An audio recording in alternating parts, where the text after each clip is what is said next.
So stop talking, look at the screen. So should you not get full points on the binder check, and I should have time to put them in today, so you'll see if you got full points or not. But should you not get full points, you can resubmit it.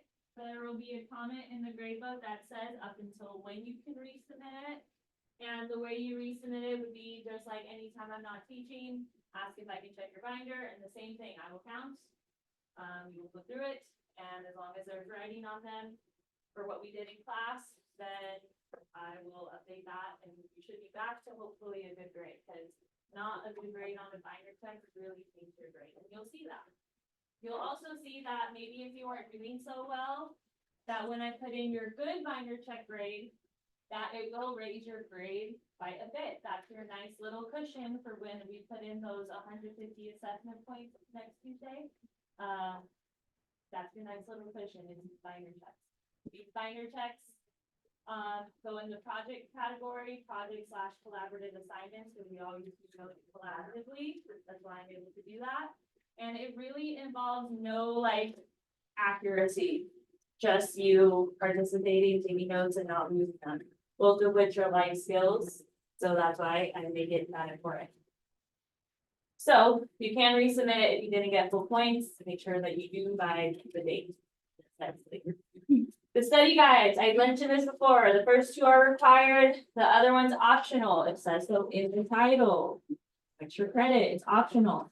But the first two are very closely aligned to the test. This one's more from the test last year, which was very similar, so. Either way, these ones, everyone has the same questions.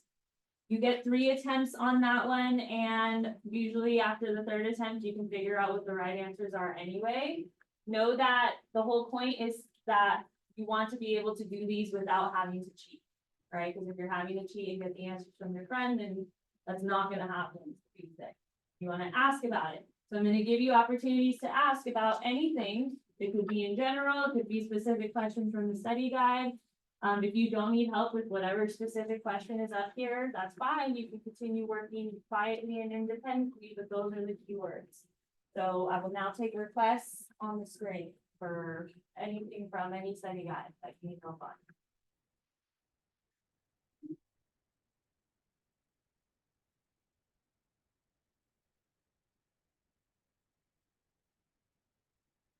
Yeah.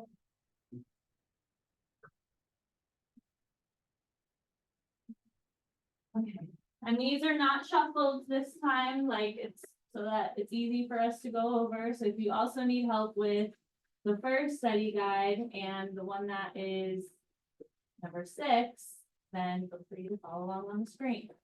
But it says, given this dot plot, complete the frequency table. It's kind of like when we talk about our histograms and the y-axis is always the frequency. What does that tell us about the data? What does frequency mean? How often that data occurred? So like, for example, the number 5 is our data point and it occurred 3 times. Make sense? That's what you're filling in. Looking at what numbers they do have here, what probably goes under the 5. The 6, I will type it in. It's hard to scroll. But yeah, it'll go 5, 6, 7 because that's the data that's missing, right? And then the frequency should be how often it occurred in that data. So 5 did occur 3 times. The 6 did occur 2 times. The 7 did occur 3 times. So let me type that in because that'll be easier to scroll than if I wrote it. How many times did the 8 occur? So my frequency for that should be 7. And how many times did the 10 occur? So when you see that, when it says make a frequency table, or if it says which frequency table matches, you're looking for it to tell you how often your data occurred. Make sense? Any questions? That's what frequency means, how often it occurred. All right, any other questions from any study guide? free answers basically, but try to save it for like the hard questions that you really struggle with. If you struggled with it now, you'll probably struggle with it on Tuesday.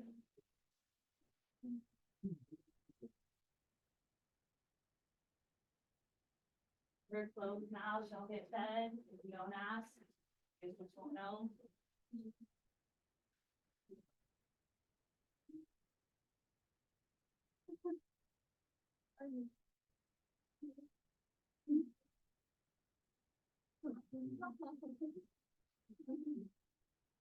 All right, going once, yes? Okay, so now looking to the optional study guide. And that one, the optional one will be different practically every time you take it, so, see if I can even pull it up, because it might be shuffled too. But it's the one that is about.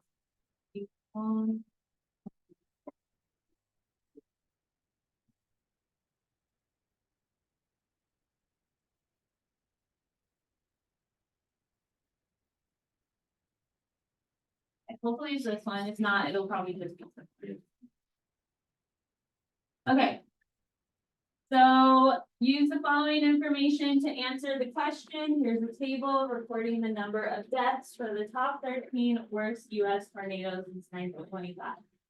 A histogram shows the distribution, okay? The worst tornado on record since 1925 is a tornado that went through Missouri, Illinois, Indiana, killed 689 people. Suppose that when this value was entered into a calculator or other software, a mistake was made and it was entered as 1,689. Choose a statement that describes what effect this mistake will have on the mean and median.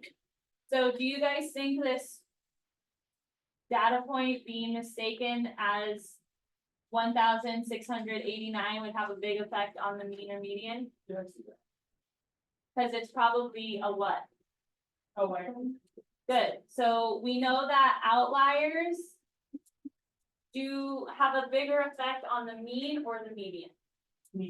The mean, because if you think about how you calculate the mean, that's where you add up all the numbers and then divide by the number of numbers.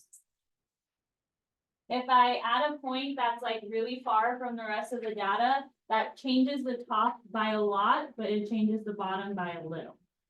So in that case, the means will definitely be affected by outliers. It'll pull it in that direction. The median might not change, depending on how many of the numbers in the middle are the same. It might not change at all, or it might change a little bit. So both could be affected. Let's see. You definitely don't want to take the one that says the mean and median will not be affected, because the mean absolutely will be. Don't pick the one that says the mean will not be affected. So we're really choosing between A and D. So both will be higher than they should be, or the median will not be affected, but the mean will be. So let's see if we can figure that out. We do have the data. It's not in order.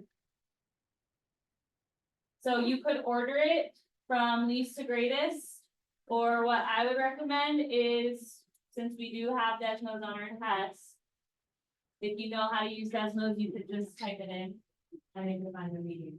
We can see what happens to the, I can tell you without doing the math that the mean will for sure change. But the median is kind of questionable.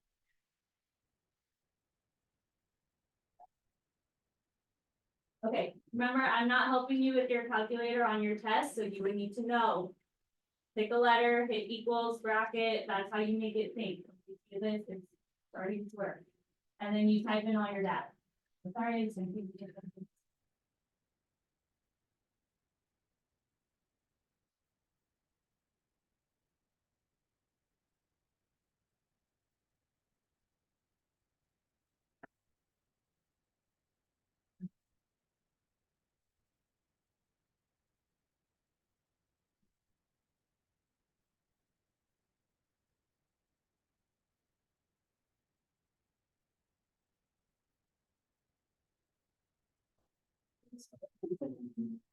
Remember, if your parents ever want to see how you act in there, record it.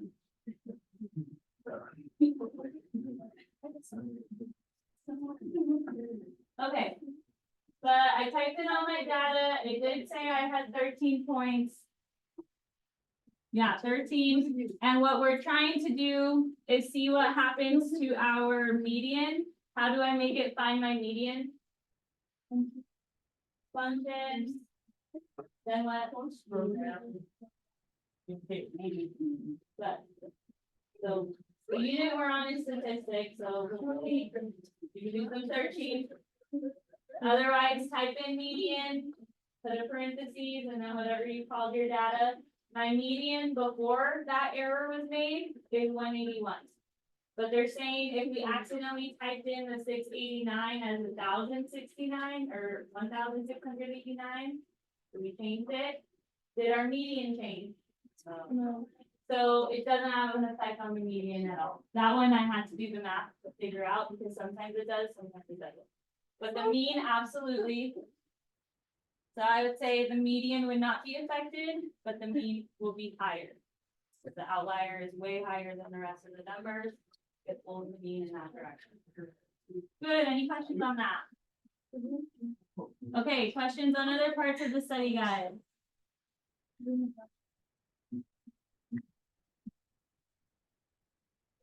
Could be the paper one, could be the online one.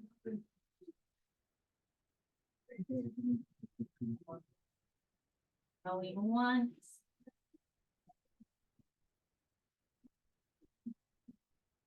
Going twice. Austin, another question or? Well, if you think of something, do let me know. I mean, today's like the last full day that you'll have to work on the study guide. Monday, we're doing a Kahoot, so unless you come prepared with the question to ask me, then we're just doing a Kahoot, and then Tuesday you're taking it.